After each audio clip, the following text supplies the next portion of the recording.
Okay, we are ready.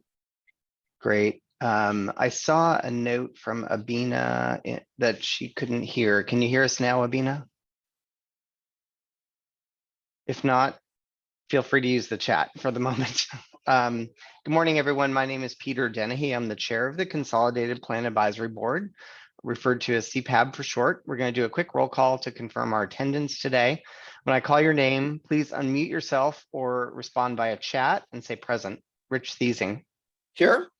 Eugene Chen. Here. Victoria Barba. I don't see her. Okay. Abina Bradford, who is in the chat, so I assume she's present, but she doesn't seem like she can talk. And then Lauren Garces. Present. Thanks. Your attendance has been noted. Also joining us today are economic development staff. Before we get into today's agenda, Nadine will run down some of the guidelines for the meeting today. Thank you. Just a reminder that we are recording this meeting, and it'll be uploaded to the city's YouTube channel in an effort to provide greater accessibility to the public. We'll be using the Zoom webinar platform. This allows members to provide public comments, members of the public, sorry. Meeting presenters, staff, and CPAB members are attending this webinar as panelists, and for these participants, the meeting will function as a regular Zoom meeting. And I will pass it back to Peter. Great. Please note the buttons on your Zoom meeting bar. You did that. The camera icon is to activate your video. The microphone is to mute and unmute. Please remember to stay muted when you're not talking. You can also use the chat window button and keep your window open at all times. Am I repeating what you did? I apologize. I'm repeating it. You're good. Go ahead. It's in a different color. Sorry. I think usually you guys do this. If you want to make a motion, second a motion, or participate in a discussion, please type speak in the chat box, and one of us, myself, will call on you in the order entered. Please refrain from using the meeting chat for anything other than signaling that you would like to speak in order to comply with the Brown Act. Thank you. Are there any board member announcements? Peter? Sorry, this is Victoria Barba. I just wanted to say that I was a few minutes late. Oh, great. Okay, so you've joined us. We'll mark you as present. Thank you, Victoria. Thank you. It sounds like there are no board member announcements. Are there any staff announcements this time? We do have staff announcements. Michelle, do you want to go ahead? Yeah, I can start. I wanted to start with thanking and acknowledging Patrick Batten for his service to the Consolidated Plan Advisory Board. He has served with us for close to 2.5 years, I believe, and just really appreciate all the work you've done with our team and the work that you've completed for the community and the city of San Diego. And we do have a special guest with us today. We have Councilmember Marnie Von Wilpert here with us to also provide some comments. Oh, I don't see that she's here now. Uh-oh. Is Pat no longer with us? Yeah, Patrick's here with us today, and we'll be making another announcement after we go through our thanks to Patrick. But he is present on the meeting today, Rich. Well, thank you. Maybe we can give the council member another moment to reconnect. Yes. Here we go.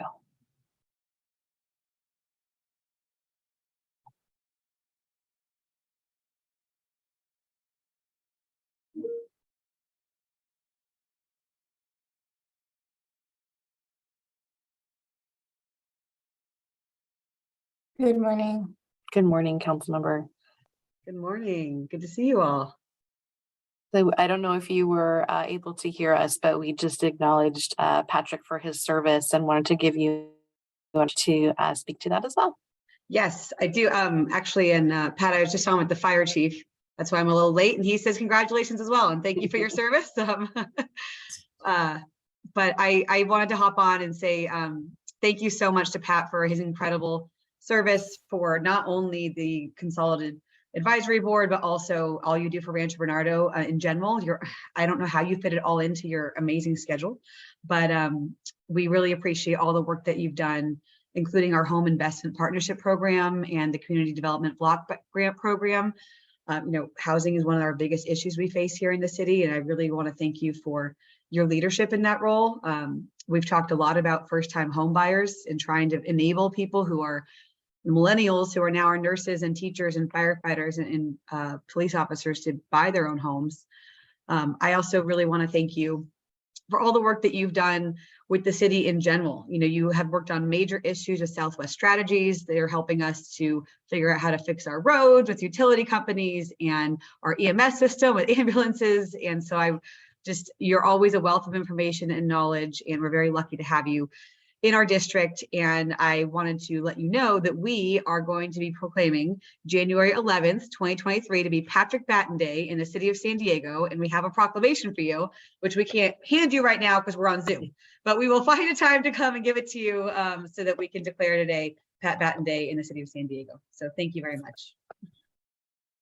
Thank you very much, council member. I really appreciate that, especially the kind words, but I really do appreciate having had the opportunity to serve here on the CPAB. And I want to thank all of my fellow board members here. It has been really a pleasure working together. What makes this special is that everybody is here trying to do the best for their community and for the city of San Diego. And so I really respect everybody on here. It has been just an absolute wonderful experience learning more about everybody and really what the city is doing. And I'd like to really thank the staff for your professionalism, for your guidance, and for your leadership in helping all of us. I mean, without you, no offense to my fellow board members, but we'd be lost in what we're trying to accomplish here. So we really appreciate that. And more importantly than your professionalism with your job, it's the fact that you really do take this role serious and have done everything you can to try to improve our communities as well as our city as a whole. So thank you, everybody. And council member, I really do appreciate the opportunity that you gave me here to serve our district. Of course. Thank you. And thank you. I see a lot of amazing folks on here like Nadine and Monica and Angela and Michelle. And I really appreciate all that you do for our city as well. So thank you. Thank you, Council member. Thank you, Patrick. Yeah, thank you, Patrick and council member. So with that, I have another announcement. We want to welcome Lauren Garces as the new CD5 council representation on the Consolidated Plan Advisory Board. Lauren has some wonderful experience as an event producer and artist focusing on diverse community empowerment and sustainability. She works as a CEO for her company and creates cultural impacts with community leaders and organizations. She directs marketing, outreach, and events with the Asian Business Association in San Diego, representing over 30,000 Asian Pacific Islander owned businesses. She has also is bridging her work as a special events director of the Convoy District, one of Southern California's largest Pan-Asian economic hubs. And Lauren, if you'd like to say any hello words, we'd welcome that from you. Hey everyone, again, I'm just really honored to serve alongside all of you. I work with a lot of different nonprofits, a lot of different multicultural communities across San Diego. And I think, I share that same sentiment with all of you that we really want to serve with our role here in the city and with these funds with CPAB. So again, want to make sure that this funding opportunity is accessible, or how do we build capacity for our communities to make it accessible for them? So again, honored to work with all of you and really excited to, again, be serving with all of you on this board. Welcome, Lauren. We're very excited that you've chosen to step up and serve the city. Thank you, thank you, thank you. We'll try and triple the volunteer salary next year in our budget. So we really appreciate what you're doing for us. I also did want to, I have another announcement. We did receive a resignation from Dr. Brenda Campbell, who is the Council District 4 representative on the board. I know Council President Pro Tem Montgomery Stepp is looking to find a replacement for Dr. Campbell. So we'll be looking forward to seeing that nomination soon. And then just a reminder for all of the board members, as your terms expired, if you're interested in remaining on the board, please make sure that you resubmit your applications to the Office of Board and Commissions so that you can retain your seat on the board. And we are starting to receive interest from other community members as well. So hoping to have the vacancies that have been open for a while, especially those in Council District 2 and 6. Hopefully we'll have those filled very shortly. But just wanted to make that announcement for those members that have expired terms right now. So please make sure you're submitting your application if you're interested in serving. And then Patrick, if you want to come back, you just have to wait 4 years and then you can always come back. So keep that in mind as well. Thank you. I appreciate it. I'm going to leave, but before I step off, Lauren, best of luck and congratulations. Thank you. Thank you, Thanks, Patrick. And I just had one more announcement and then I can hand it off to Nadine and Ashley because I know they have announcements as well.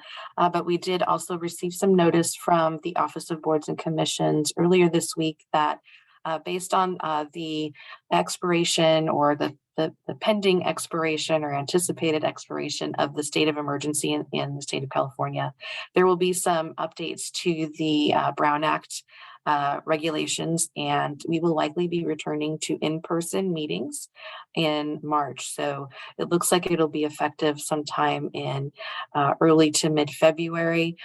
We are still planning to hold our February CPAB meeting in a virtual setting, but just wanted to give you all enough notice that please start to anticipate our in-person meetings returning in March.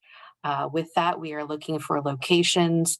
Welcome your thoughts and input on that. If there are libraries in your community that you would like us to look into, we're willing to go in different districts every month, or if you're interested in having it all in one location every single time, we're happy to do that as well. So those conversations are ongoing, but wanted to again give you enough notice so you can start to plan that one day of every month we'll be getting together in person.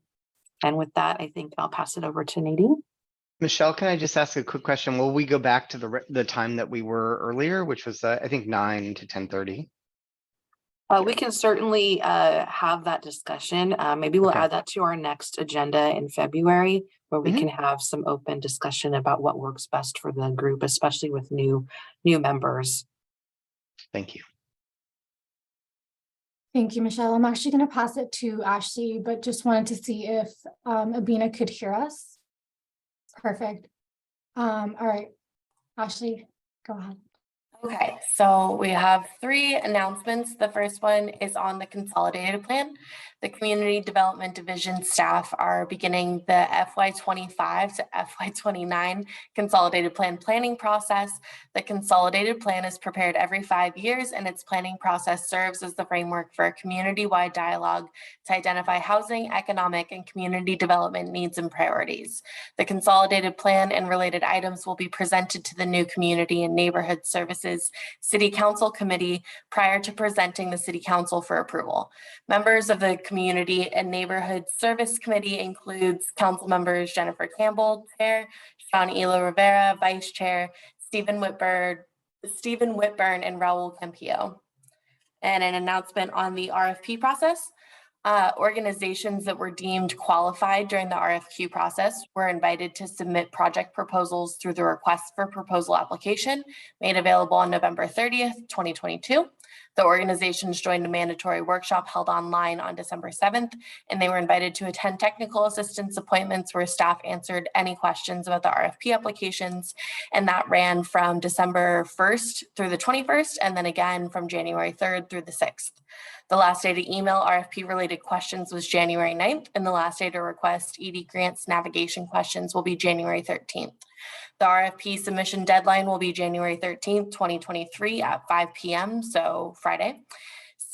Community Development Division staff will review RFP proposals from January 16th through the 27th, and then release materials to the CPAB on February 1st. CPAB members will have from February 1st through March 3rd to review and score the proposals, with optional ad hoc meetings in February.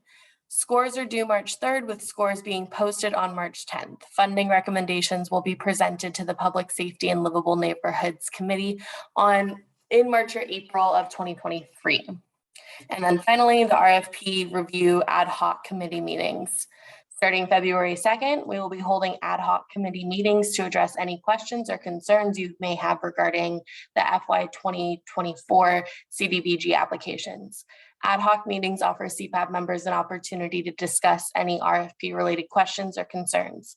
These meetings are optional and need not be utilized with the full time allocated. We'll be sending a doodle poll following this meeting to indicate which session you would like to attend.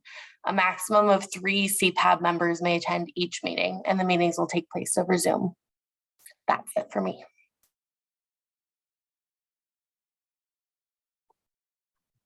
Thank you, everybody. We'll now move on to our next item, which is approval of our virtual meeting minutes from November 18th of 20, was it November 18th? Sorry. It should be October 27. Sorry. Yeah, Thursday, October 27th. Is there have you all reviewed what was in the package? And is there a motion? Sorry, Yes. Peter. We made a slight edit to the notes or to the minutes, and Okay. I just wanted to indicate those.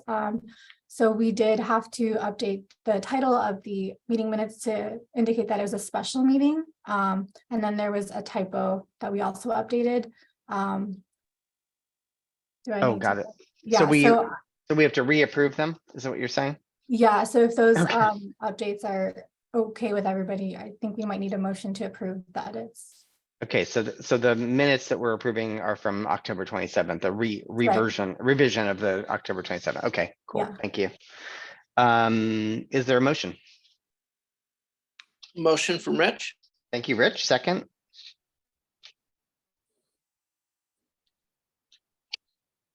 Would I'll one of you? second. Thank you. This is Victoria. Victoria, there you go. Thanks. We'll take a vote. I'll call on your name and you can respond out loud with yay, nay, or abstain. Rich Thiesing, Yay. Ejin Chen, Yay. Victoria Barba, Yay. Abina Bradford, Yeah. Lauren Garces, Dane, and my vote is yay. And now we will move on to non-agenda and agenda public comments. Okay, so members of the public were invited to submit comments on the agenda items and non-agenda items via web form accessible through the website and agenda. Members of the public may also join this webinar as attendees. If members of the public have submitted written comments in writing via this platform, then staff will read aloud the submitted comments. We have not received any written comments, but I will call on any attendees who wish to provide a public comment live. If you wish to provide a public comment, please use the raise hand button at the bottom of the screen and I will enable you to speak and you will receive a prompt to unmute yourself. When I call your name, please state your name for the record and you will have 3 minutes to provide your comment. Afterwards, you will be placed on mute again. Please raise your hand now if you wish to provide public comment.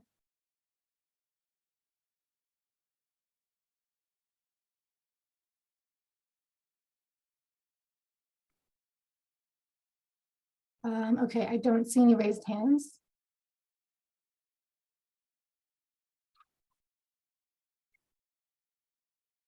So back to me. Yeah. Okay, great. Then we will move on to our first action item, which is an election of vice chair for remainder of fiscal year 2023.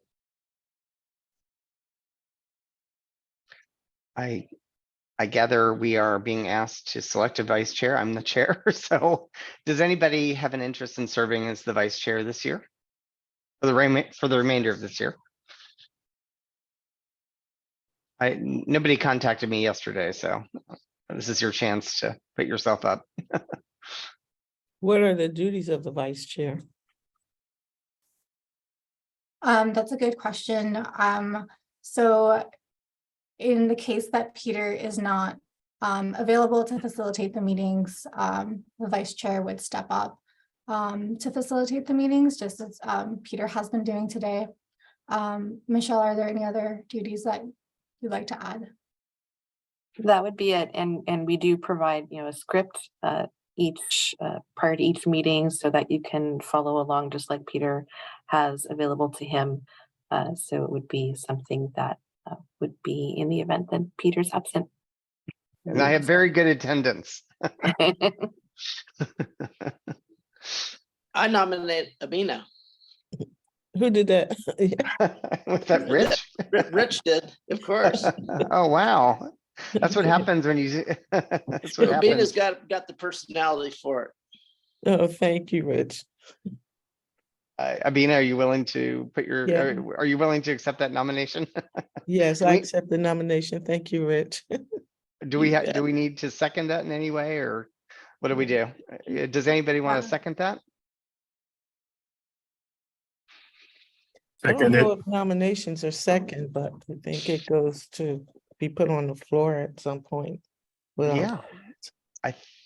We have a second from Eugen. This is vice chair is going once, going twice. Is anyone else willing to serve as the vice chair? If not, we will take a vote on Abina Bradford serving in that role. I will call on your name and you'll respond. I guess yay, nay, or abstain. Rich Thiesing, Yay. Eugen Chen, Yay. Victoria Barba. Yay. Does Abina vote on herself? Abina? absolutely, yay. Absolutely, great. Lauren Garces, Yay. and my vote is yay. I am not an expert on Robert's Rules of Orders, even though I'm the chair. It's okay. I need you. Maybe it sounds like you might be though, Abina, so I think I need you. Just a little. Okay, awesome, great. That I think concludes the business of the action items, so we'll move on to our discussion items. Thank you, Peter. So we're being joined today by Bill Witt from the city attorney's office. And Bill is going to provide a brief presentation on the city's conflict of interest, Brown Act, and Public Record Act policies pertaining to CPAB members and staff. I believe we're going to be playing the Brown Act video before the presentation. So Ashley, whenever you are ready.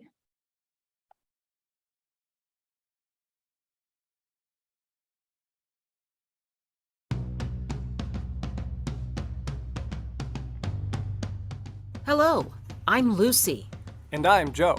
Welcome to this presentation on the Brown Act. The City of San Diego thanks all of you who serve on a commission, board, or as a committee member. We appreciate the assistance you provide, and it is our intent to give you some basic information to help you in your service. Our objective is to help you better understand the Brown Act. You may find that there are more specific rules that apply to your committee, board, or commission.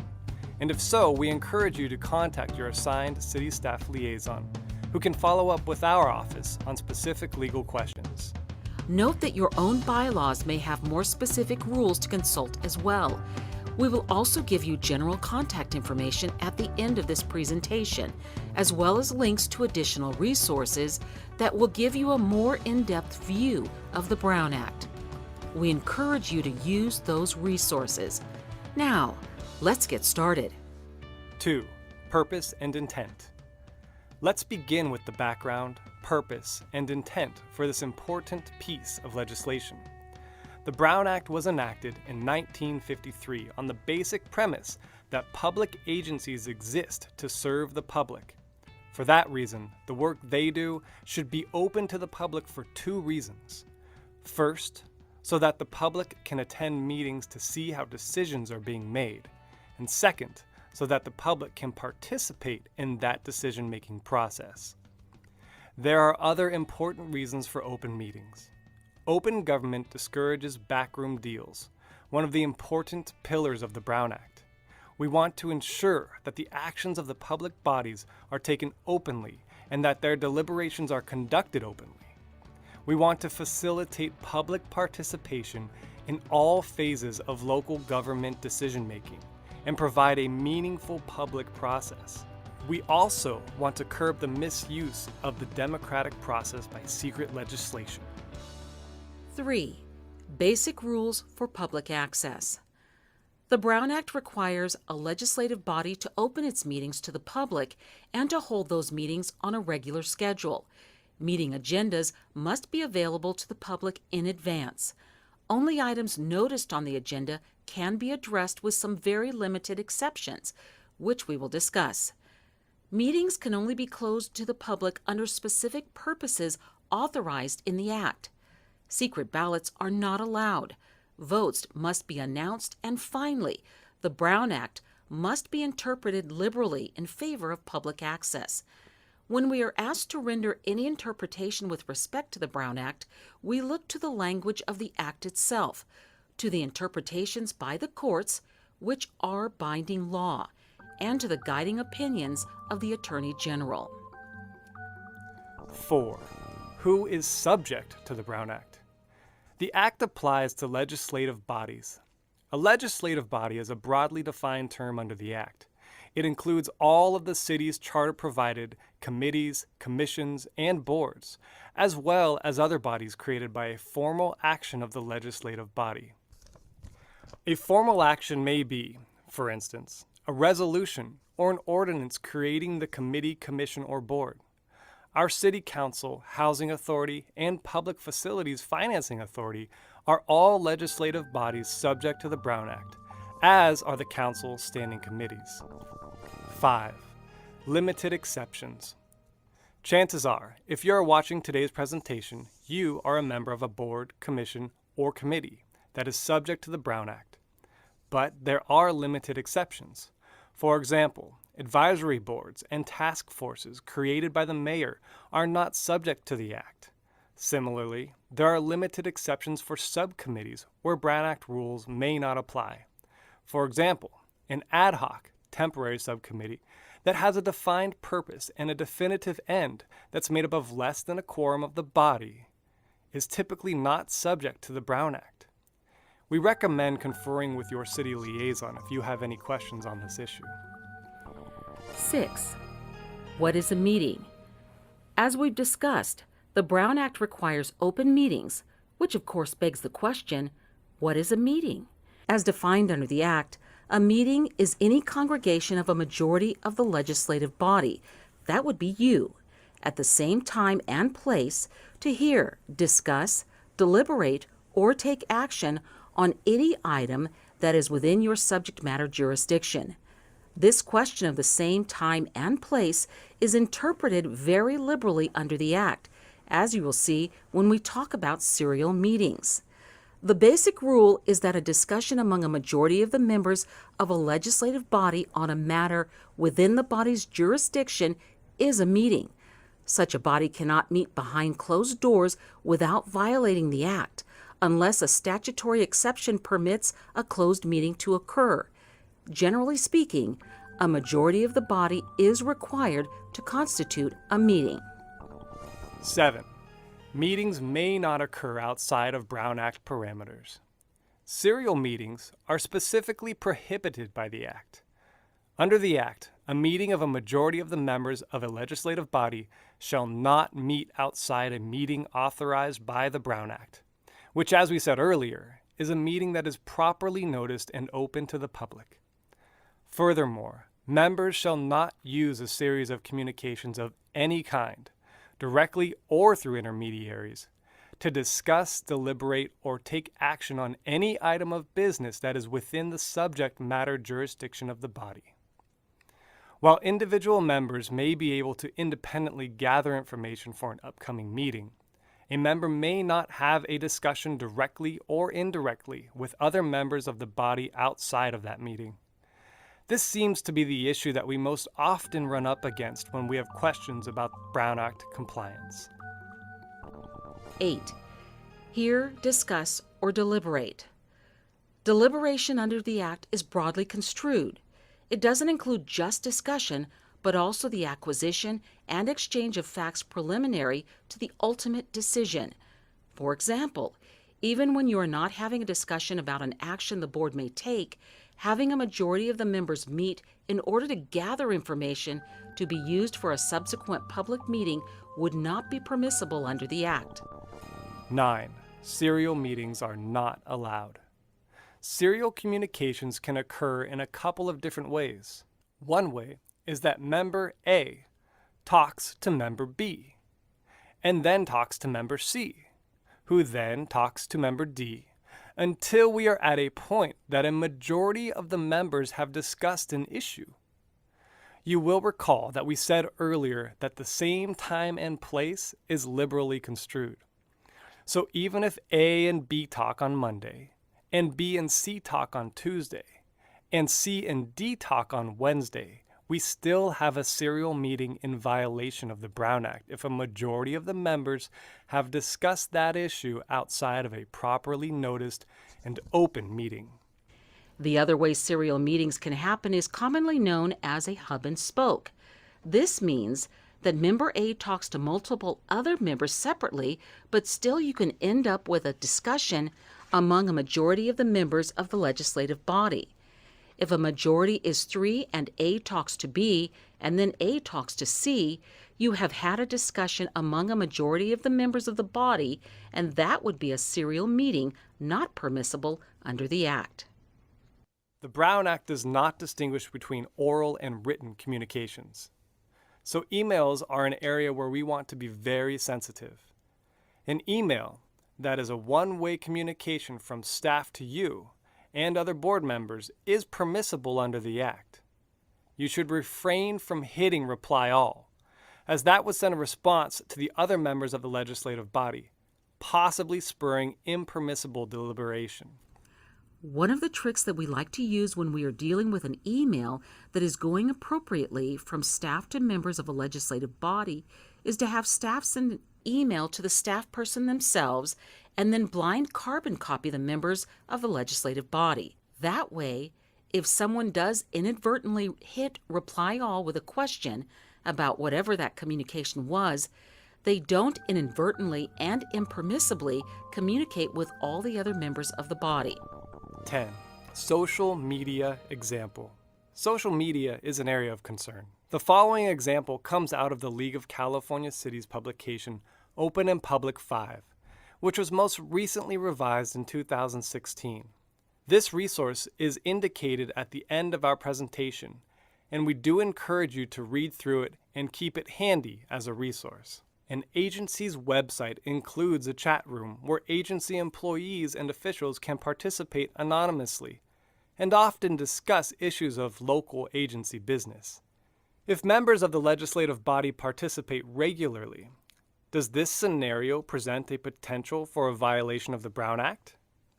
The answer is an easy yes, because the website is a technological format that may allow for a majority of the members to discuss, deliberate, or take action on matters of agency business, which is what we want to avoid. 11. The media. Your body may be one that deals with issues that get substantial media attention, and you may get inquiries from the media on occasion. When responding to the media, it is important to be sensitive to the prohibition on discussing matters of business that will or may come before the body.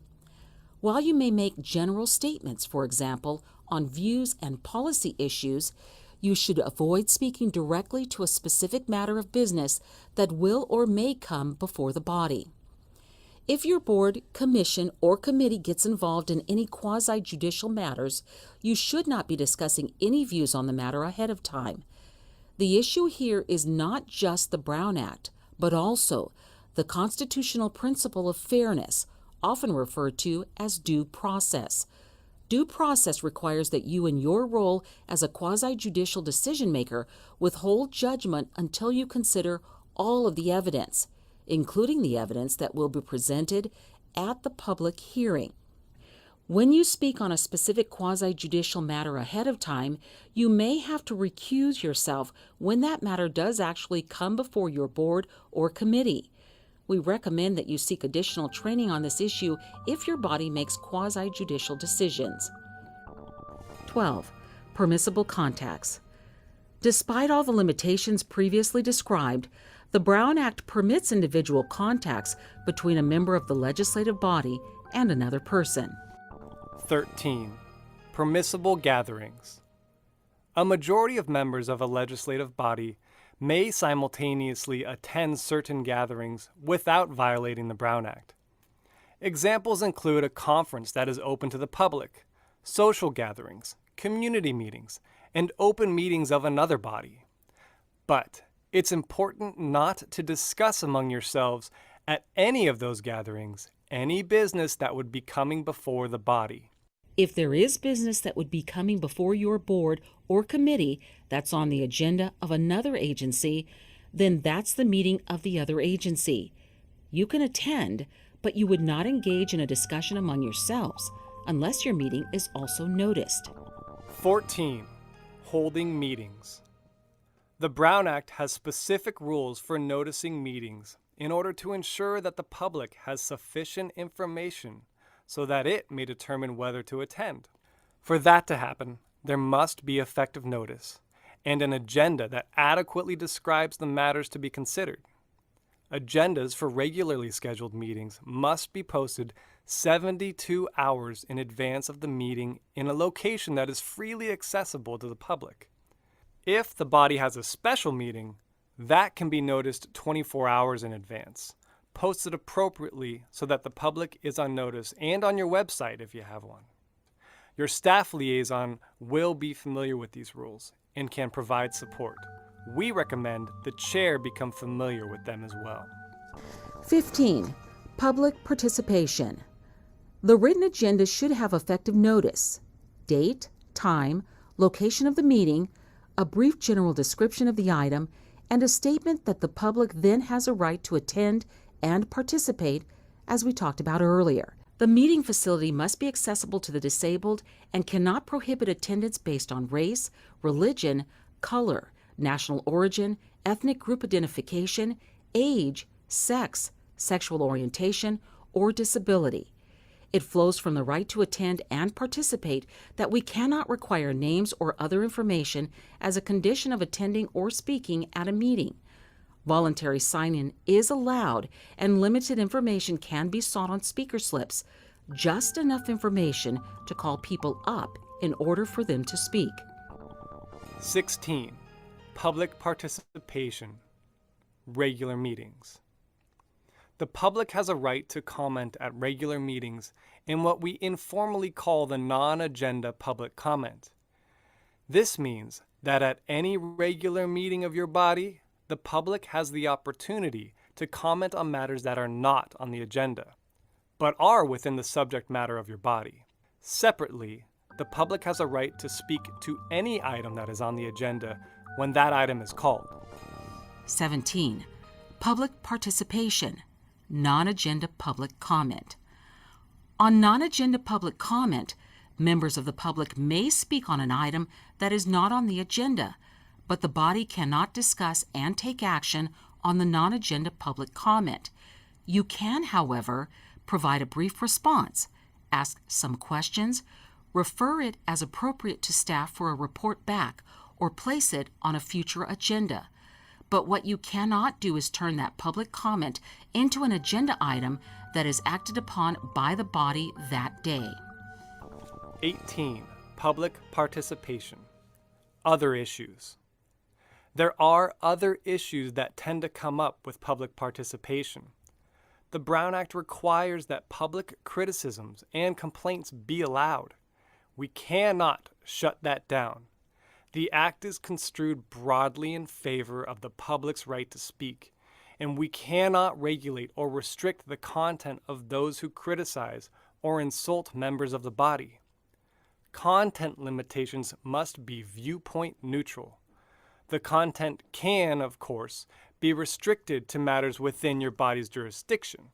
As an example, if you are the Historic Resources Board and someone wants to comment about the tariffs imposed on Chinese products, that's not something within this body's jurisdiction. The chair can interrupt to request that the speaker confine their comments to matters within the board's jurisdiction. A body may have rules of decorum for speakers, but a speaker can only be ejected when the speaker is actually disrupting the proceedings. If your body needs further guidance on this particular issue, we recommend that you follow up with your staff liaison. 19. Public comment at special meetings. We previously talked about regular meetings and non-agenda public comment. For special meetings, the Brown Act provides that comment is only allowed on matters that are actually on the agenda. If your board is going to call a special meeting and you want to be able to allow for a non-agenda public comment, the agenda should include an item for general public comment. 20. Public right to documents. The documents that are provided to board members for a public meeting must also be made available to the public, though there are limited exceptions for confidential attorney-client or similar communications. These documents should be provided at least 72 hours before the meeting, along with the posting of the agenda. Materials that come in after the agenda has been posted must be provided to the public at the same time that they are provided to a majority of the body. The public can make its own copy of the materials. In addition, the public has a right to record a meeting using a cell phone or other device. They do not, however, have the right to allow these resources to disrupt the meeting. 21. Closed session.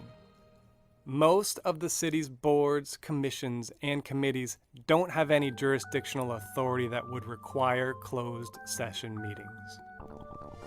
22. Closed session exceptions, narrowly construed.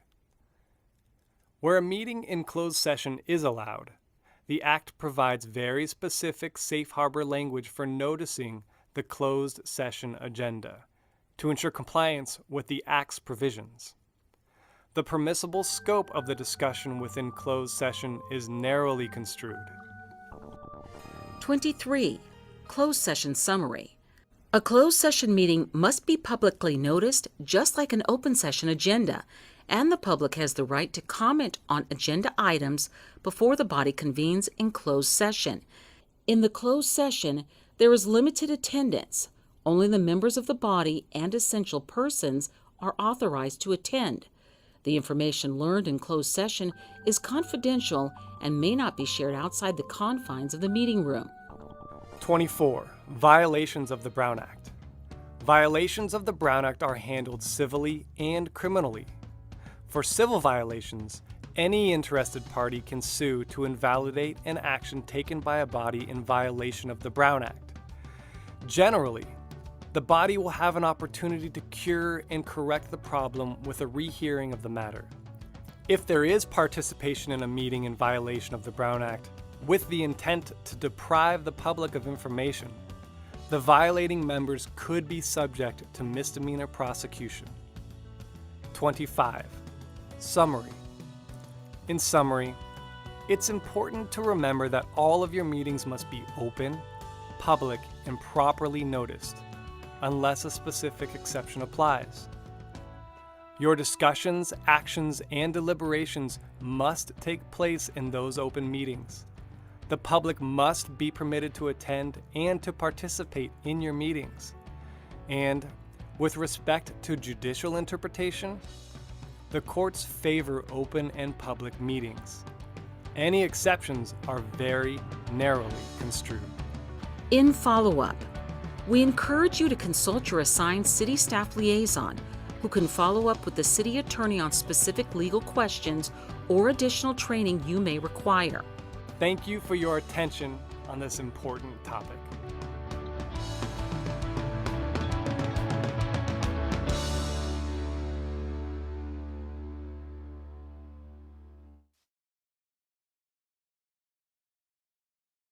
I think are there any questions from anyone on what we just saw?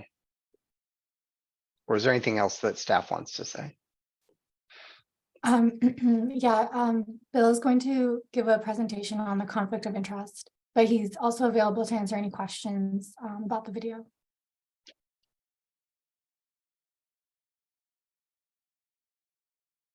Michelle, would you like me to just kind of also, while we're still on the Brown Act, talk a little bit about some of the recent changes to the Brown Act related to hybrid teleconferencing meetings?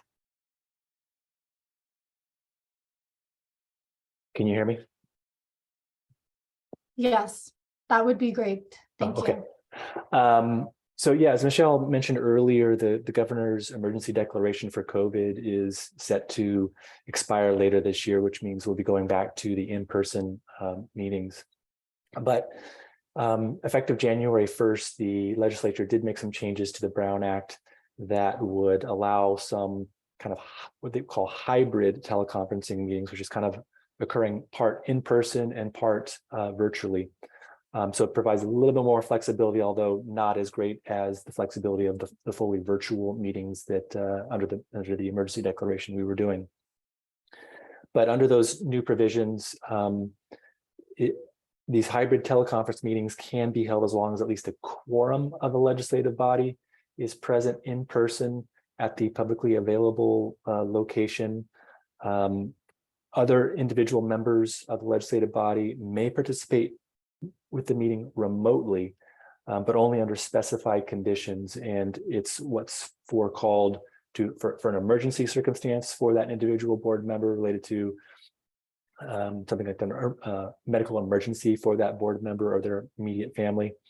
And then also they can also participate remotely for what's called just cause, which could include something like a caregiving need or a contagious illness that a particular board member has. There will be limits, though, as far as how many times a legislative member can participate remotely under these new rules, so that you can only use the just cause provision twice in a calendar year. And then also overall, a member can teleconference no more than 3 consecutive months or no more than 20% of the regular meetings. In addition, the legislative member, if they're going to be participating remotely like that, will have to give notice to the board. And then also we'll have to provide a reason on the record as to why they are participating remotely. So just kind of wanted to briefly go over those changes that do provide a little bit more flexibility on the teleconferencing aspect, but not as great of flexibility as what we were doing previously under the declared emergency. So if there's no questions on that, I can start going into the conflict of interest presentation. And I'm sorry, I didn't introduce myself when I first started, but I'm Bill Witt, Deputy City Attorney. And just have a brief presentation for you this morning related to financial conflicts of interest, particularly as it relates to you in the CPAB and the role you play in evaluating applications and making recommendations on the CDBG funding applications. Can you go to the next slide, please? So as I'll discuss in later slides, there are federal, state, and local sources for the conflict of interest rules, but overall you'll see a number of common themes or principles that are repeated, and that is to ensure that the actions of government officials serve all citizens equally without regard to status or wealth, to ensure government officials perform their duties without bias or personal gain, and also to ensure and maintain public trust in government. Next slide, please. So there are several different sources for conflict of interest, which would apply to CPAB members.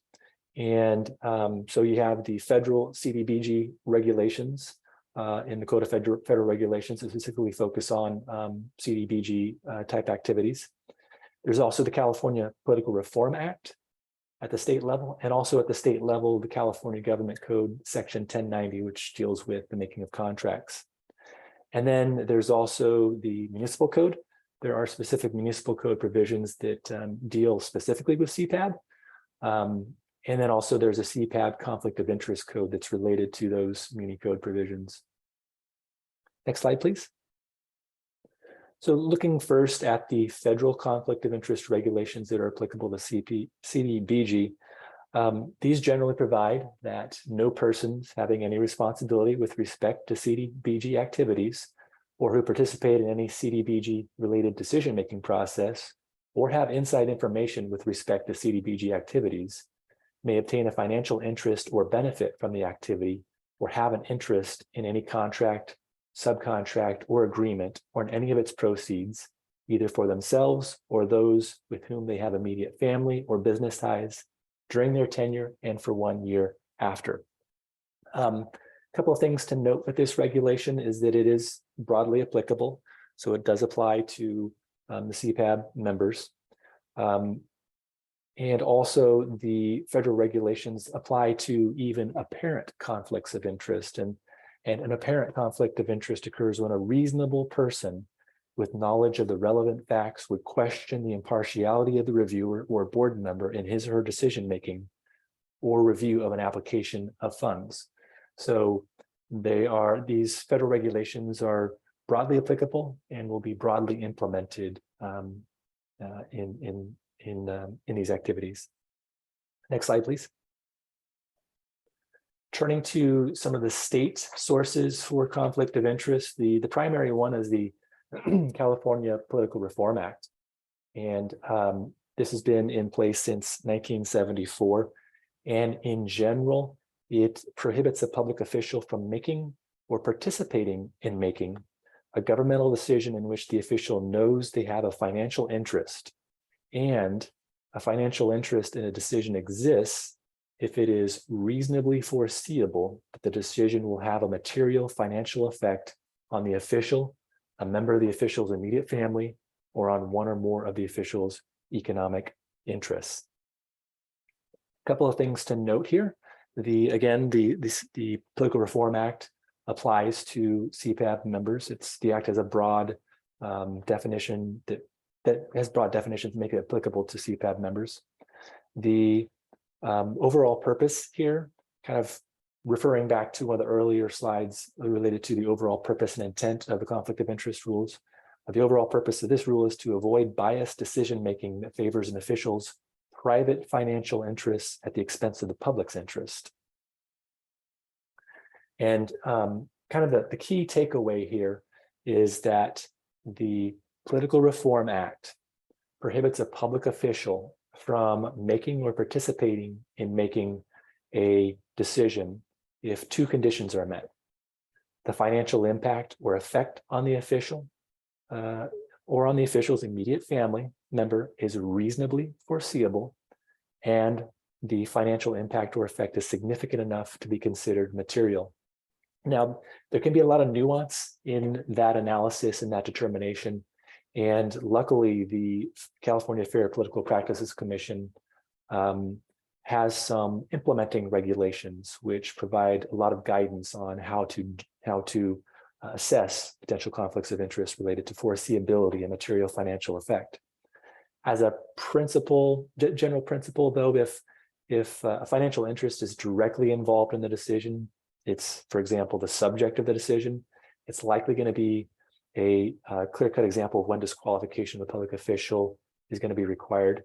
It gets more tricky when the financial interest of the official is not directly involved in the decision, and that can still require disqualification. But again, it's a little trickier to do that analysis, and the FPPC has some very good resources available that will help you if that comes up.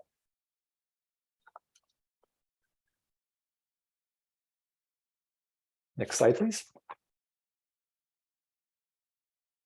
So the types of economic interests that come into play here include income, including loans aggregating $500 or more within the 12 months prior to the decision, gifts from a single source aggregating to $520 or more within the 12 months prior to the decision, and that dollar amount for gifts has the potential to be updated twice a year by the FPPC, the Fair Political Practices Commission. Also, an economic interest could be a business entity in which you have an investment of $2,000 or more, or a business entity in which you are a director, officer, partner, trustee, employee, or manager. Economic interest could also be real property in which you have an interest of $2,000 or more. Next slide, please. Another important thing to remember is that even an indirect investment or economic interest could create a disqualifying economic interest. And those could include investments or interests owned by your spouse, your dependent child, your agent, or business entity or trust in which you, your spouse, your dependent child, or your agent holds a 10% or greater interest. So again, next slide, that's fine, thank you. Again, if an official has a disqualifying conflict of interest, they may not participate in making a governmental decision and will need to recuse or withdraw from the process, the decision-making process. If a public official nonetheless makes that or participates in making that governmental decision, then there could potentially be criminal, civil, or administrative penalties. This slide lists some of the potential criminal penalties, including a misdemeanor if it's a knowing or willful violation. There's also fines. There's also ineligibility to hold an elected office as well. And as just a general principle, the city attorney can also bring criminal or civil actions for violations within the city of San Diego. Next slide, please. Some of the civil penalties in the Political Reform Act include civil fines and liability, various orders to cease or desist, or to file required reports, or to pay additional fines. There's also an administrative fine of $10 per day for late filing of statements or reports. That's primarily related to the Form 700, the Statement of Financial Interests, which I'll talk a little bit about in some of the later slides.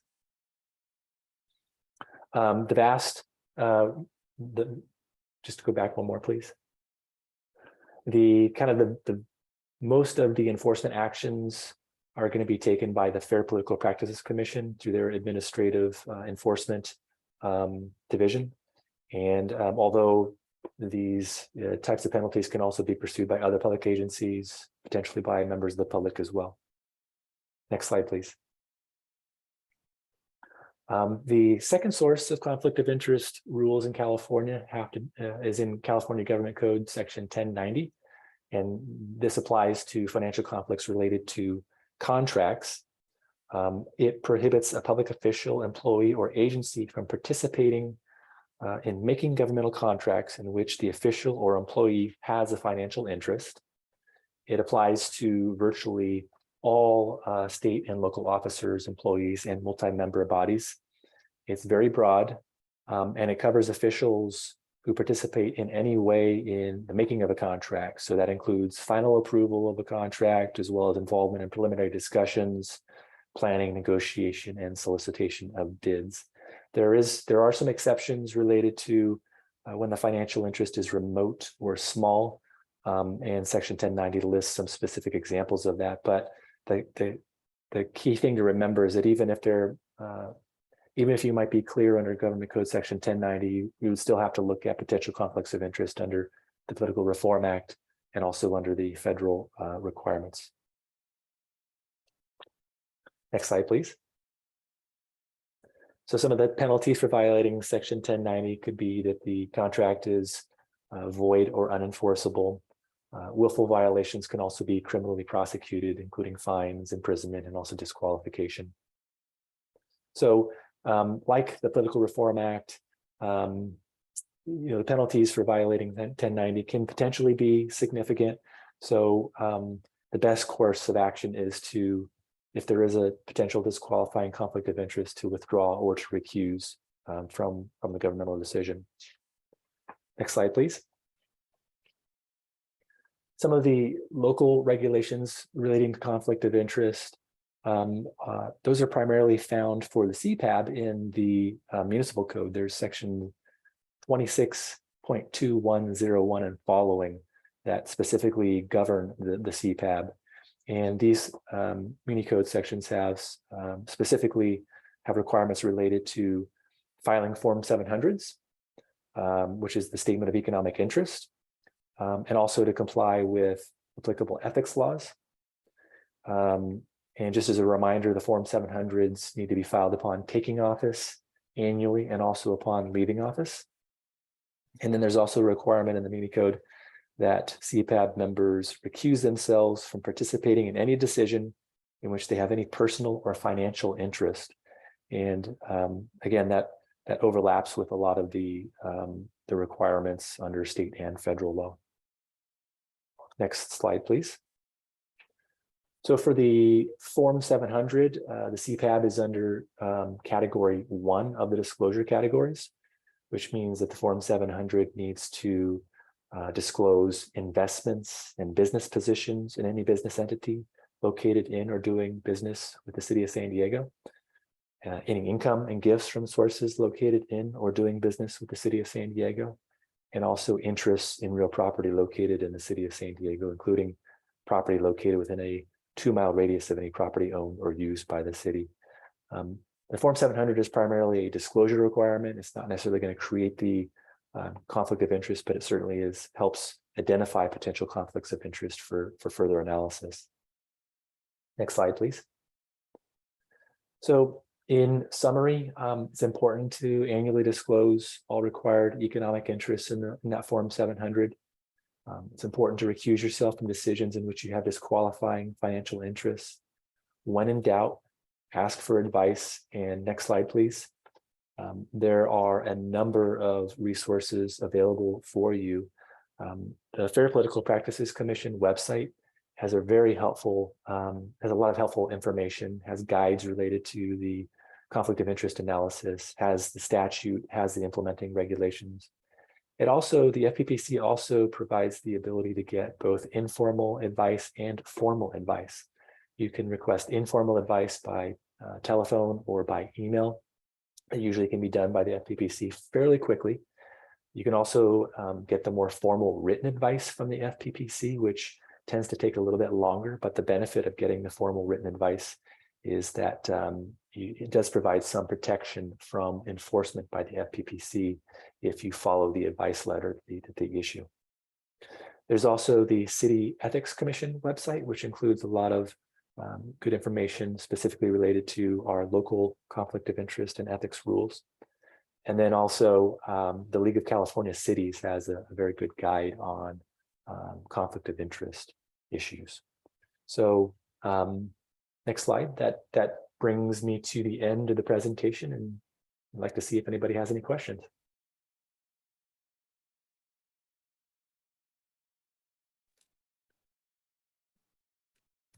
Okay, if there aren't any questions, I know staff wanted me to kind of mention a few things related to the Public Records Act. Next slide. I mean, we could go on for quite a while on the Public Records Act requirements, but just wanted to provide a quick reminder that the Public Records Act does require disclosure of governmental records to the public upon request, unless the records are exempt.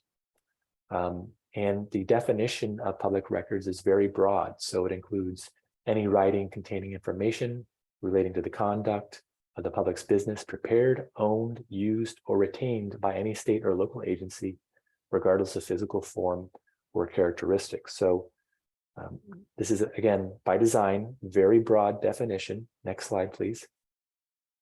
And would include your emails to and from city staff, and also any records you create or forms you fill out when evaluating CDBG funding proposals. So just be aware that those types of records will be public records. There may be specific exemptions that would apply that would exempt them from disclosure. But as a general rule, those types of documents, because of the very broad definition of public records in the Public Records Act, they will be public records and subject to disclosure.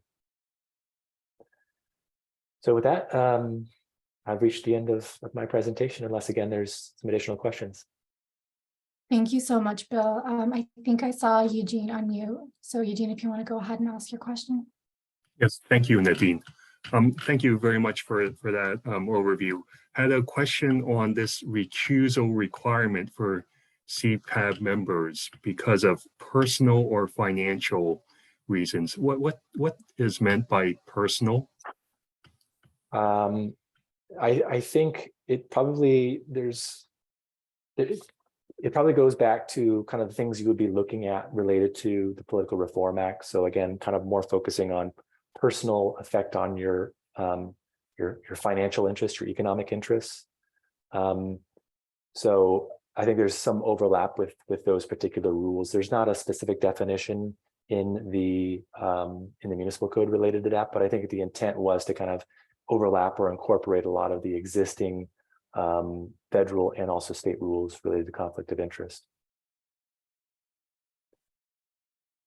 So if, for example, one is a CPAB member is very familiar with a organization that's applying, or perhaps has worked with them before in some way, that as long as it's not a financial relationship, it's perfectly acceptable to be involved in the evaluation of that particular group's application.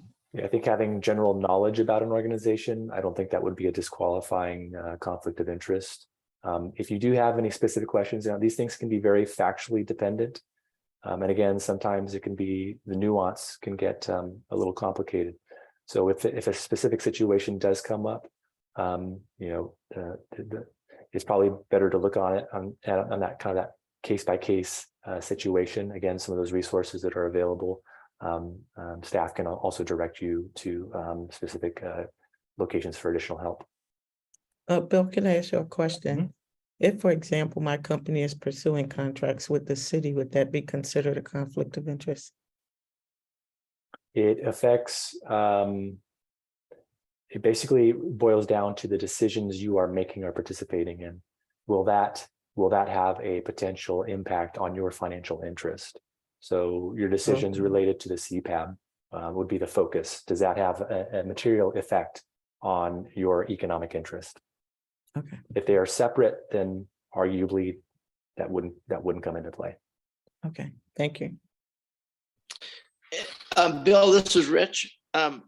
So question, if one of us donates regularly, like to one of the persons that's applying for the CDBG, is that a conflict?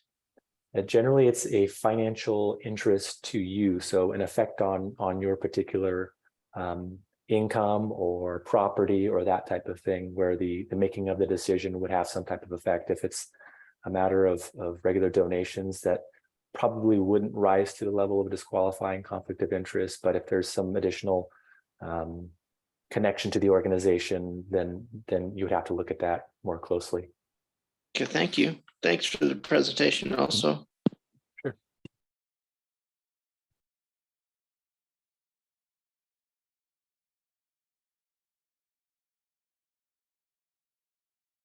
Are there any other questions for Bill?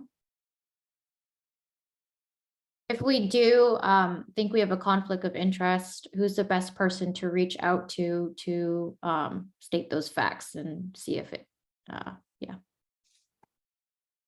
I think you would probably work with staff, the liaison to the board, but generally, if you're doing the analysis, a lot of the analysis, you'll want to look at the resources that are available in that one slide to help you kind of make that analysis. If you end up having to recuse, you can work with staff to kind of how that process would work as far as withdrawing from the decision and stepping away from that particular decision.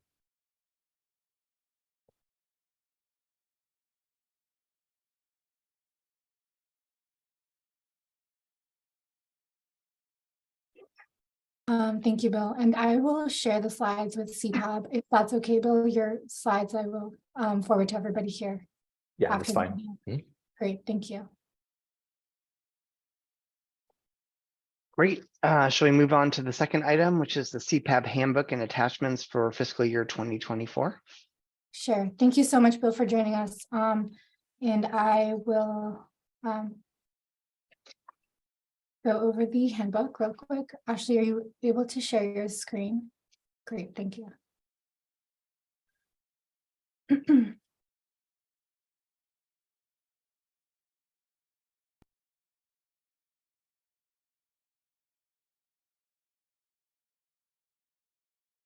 Okay, this should be a pretty quick presentation. I'm just going to give a brief overview of the CPAB review handbook, which is going to be, it's a tool that can be used by the CPAB while evaluating the responses to the FY24 RFP for CDBG funding. And it will also be made available after this meeting. Next slide, please. Some of the items we're going to review today, the status of requests for proposals process, some considerations for the CPAB, FY24 updates and changes to the scoring criteria, past performance of applicants, appendices and resources, and next steps. So we're currently in the second phase of the NOFA process, the RFP phase. Responses to the RFP are due by applicants on January 13, so this Friday by 5 p.m. Staff will review proposals and prepare for release to the CPAB, and then CPAB will begin reviewing and scoring on February 1st. The last phase is that CPAB funding recommendations will then be presented to City Council. So for reference, the RFQ was released on September 23, and organizations that were deemed qualified were invited to submit a response to the RFP, and that's due January 13. Then from January 16 to 27, city staff will review the applications for eligibility, and then applications that are eligible will move forward to the CPAB for review.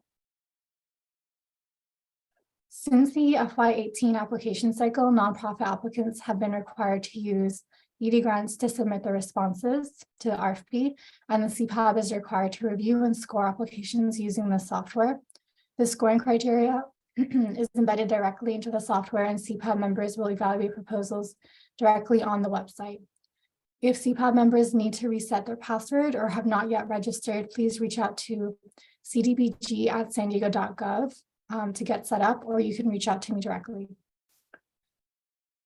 Once an ED grant, CPAB members must click on the acceptance of conflict of interest or identify any conflict of interest that may arise. Next slide, please. So some considerations for the board include confidentiality and privacy regarding the scores and applications submitted. And 2, conflict of interest. So review the list of organizations and board of directors to verify if any conflict of interest may arise, and we'll provide those documents to you. And then finally, use overall subject matter expert judgment. So did applicants answer questions sufficiently? Do outcomes align with the proposed budget? Is the response specific or vague? And are the outcomes attainable? Next slide, please. This is just a reminder that there have been a couple of changes to the FY24 scoring criteria, and all updates to the scoring criteria document are highlighted in yellow as shown here. The first question is, the first question that was updated is 1D, organization capacity. So previously we asked applicants what adjustments had been made to the organization since the pandemic, and this has now been brought in to ask about the organization's resiliency or the organization's ability to anticipate, prepare for, respond, and adapt to unexpected changes. The second update is to question 4D, project benefits. Previously, this asked applicants how the COVID-19 pandemic may have impacted service delivery to clients, and now this question asks applicants to describe how the proposed project addresses the ongoing impacts of the COVID-19 pandemic. Next slide, please. And then the third change is the performance indicator section, question 6B. Next slide, please. So related to the last slide, previously for fiscal year 21, 22, and 23 phases, RFP phases, deductions weren't being made to applications due to the pandemic and any impact organizations may have suffered due to the pandemic. So we weren't making deductions to applications. This year, however, organizations that have been previously awarded funding will be evaluated, and the performance upon which projects will be evaluated include fiscal performance, programmatic performance, and then stated leveraged funding versus actual leveraged funding. So this section is actually scored by CDD staff, but CPAB will be able to view applicants' past performance for completed projects. Next slide, please. So each board member participating in the FY24 CDBG application review and scoring will have access to relevant reference materials by the end of this month. Appendix A to the handbook, applicant organization, board rosters, and also Appendix B, applicant organizations and project names should be reviewed to determine whether there is any conflict of interest. So those first two plus Appendix C, past performance, will be updated and sent to the CPAB after January 27, when the eligible applications have been finalized. Appendix D, ED grants, user guides for reviewers, Appendix E, scoring criteria, Appendix F, categories with budgets, and then Appendix G, consolidated plan goals will also be shared with the handbook. Next steps. So since we have members who haven't participated in reviewing and scoring RFP responses previously, or CDBG RFP responses, sorry, staff is going to be sending out a sample application by the end of this week, and board members can review and score this practice application, and we can review it together at our February meeting. And as announced earlier, staff will be holding ad hoc review committee meetings throughout February to give the opportunity to CPAB members to ask questions related to the applications. So CPAB will have a little over a month to review scores. Scores are due to staff by March 3rd. The following week, results will be posted on the CDBG website, and at our March CPAB meeting, scores will be ratified and recommended to City Council for approval. So that concludes my overview. I have already shared these slides, and I will share the handbook and attachments that are already prepared to CPAB today. Are there any questions? Yes. Nadine, can I ask you a question? Yes. The section where you guys are looking at the applications prior to releasing them to CPAB, will you be eliminating applications that we will get because it may not have met certain criteria, or will we get to see all of those as well? Can I pass that on to you, Michelle? Yeah, of course. We will be eliminating applications if they did not meet the requirements of the request for proposals. So the CPAB will only receive those applications that have been determined to have an identifiable national objective, have eligible CDBG expenses, and then you will score based on the criteria that's provided. Will we know of any of the applications that have been eliminated? Will we know who those people are, even though we won't see their complete applications? Not prior to scoring. That's usually something that we can release after the entire RFP NOFA process is completed. Okay.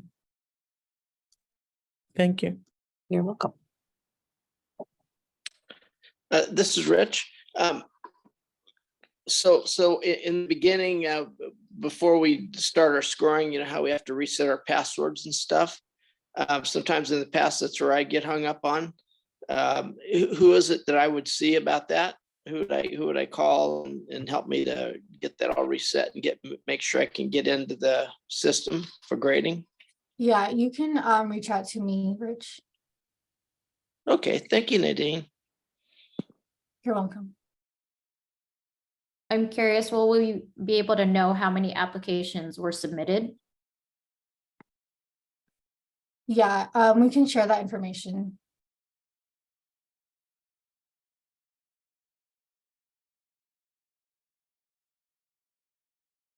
It's for the newer board members. We usually do a summary of all of the RFPs that were submitted, how many were disqualified, and then we do almost like a debrief at the end of the scoring process in the April timeframe, usually, Nadine, April or May. And so we have an agenda item where we can discuss where there might have been sticking points, where we can improve the process for the next round. So that'll be in the future.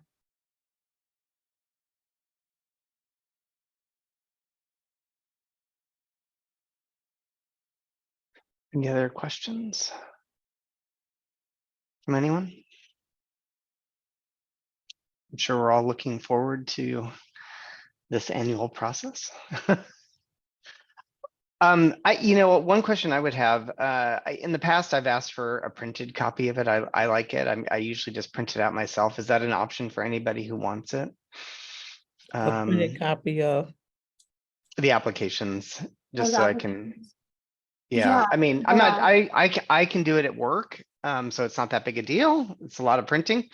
But I just wonder if anybody else is in that similar situation. I know in the past that has been an option. So Yeah, we have already received a request to print out the application. So Peter, if you'd like that, if you could just email me and we can coordinate. I'll just print them at work. I'm good, but I just I like to read it and I take them with me wherever I go. So on airplanes, planes, trains, and automobiles. Well, that may be a good option. That may be a good option. Yeah, because it's a lot to. It sounds like a lot of paperwork. So, but my question, I was listening to Rich, and we, as a newer board member, he said there's like a code system to get in to review them. Is that something you guys are going to send out? It is. Yeah, sorry, to register to score the applications. Yes, Okay. we will send out a registration link to you. Eugene, have you registered yet? I don't believe so. No, I have not. Okay, yeah, so we'll work on getting you all registered this week and next week. Am I registered? Because I have no clue. No, you're probably not. So we'll send you a registration link. Okay. And I'll let you know once that's ready for you. Okay, great. Thanks.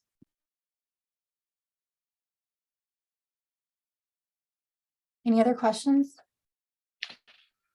Yeah, God bless you, staff. You come through every year, year after year, and thank you so much. And thank you so much for the CPAB members, because this is a lot of work. And I know every one of you are busy, and you're picked because you're busy, because you're doers. So, and I appreciate you. Thank you.